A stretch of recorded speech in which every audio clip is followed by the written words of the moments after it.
8:11 on the morning news. It's that time of the year again, time to set your New Year's resolutions. Well, it can be a time to make positive changes in your life.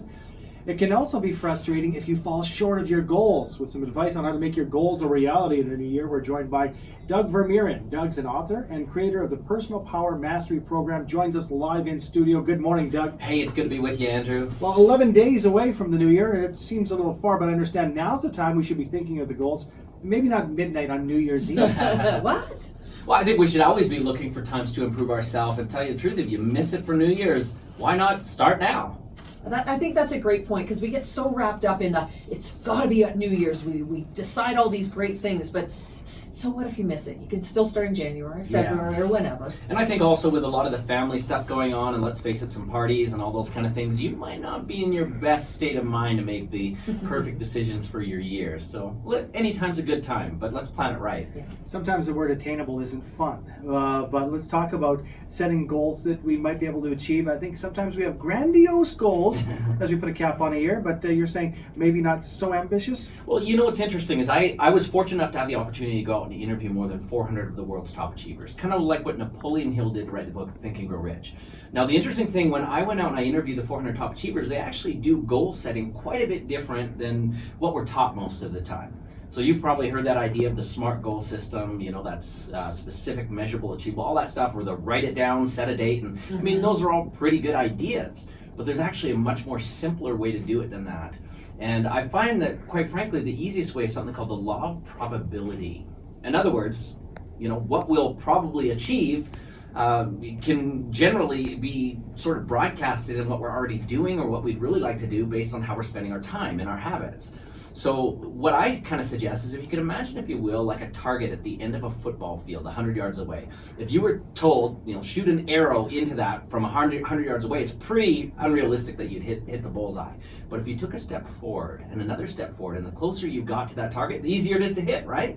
So my question is once you know what you really want, your goals, how can you take those little steps forward to put yourself in, let's call it the probability zone, that it's more likely that it will occur? That seems much easier. Yeah. So can you give us a real world example that might... Let's talk about maybe a couple things you can do to increase your probability. You see, I find that there's really 3 strategies, and then obviously the more often you do them, the easier it is. So the first thing to increase your probability is the people that you surround yourself with.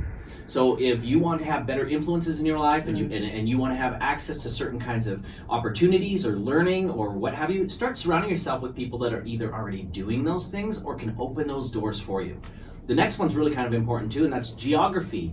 Of course, if you want to become, let's just say, a rock star and you want to really be known in the music industry, well, sitting on your couch at home is not going to do it. Right? Oh, man. Darn. Crushed all of Andrew's goals. There's still hope, though, Andrew.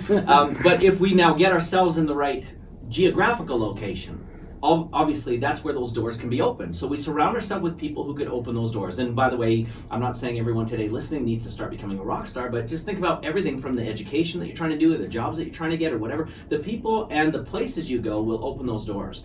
And then lastly, which I think is really probably one that's often kind of overlooked, and that's the knowledge that you gain. You see, you can't do something unless you know it or can recognize it on your radar.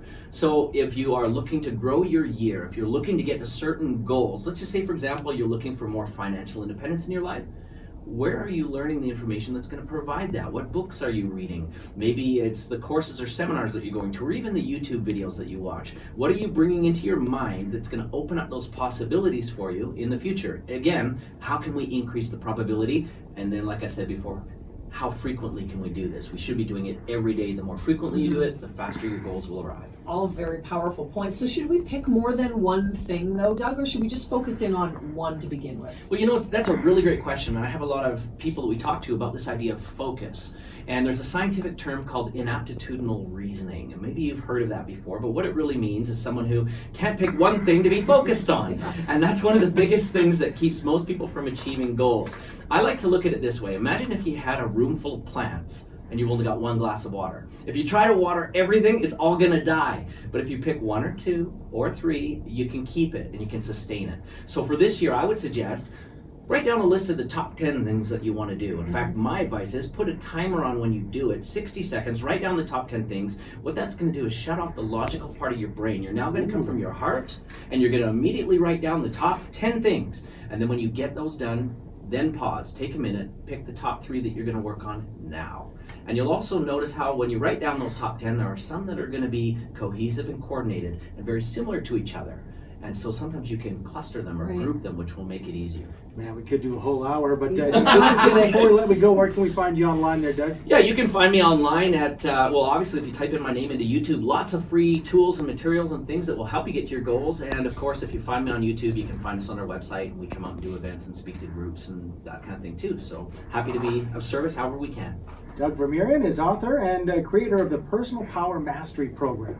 It's 8:17 now. It's time for helicopter traffic. For West District by Truman, main streets highlight 20-foot sidewalks and integrated bike paths.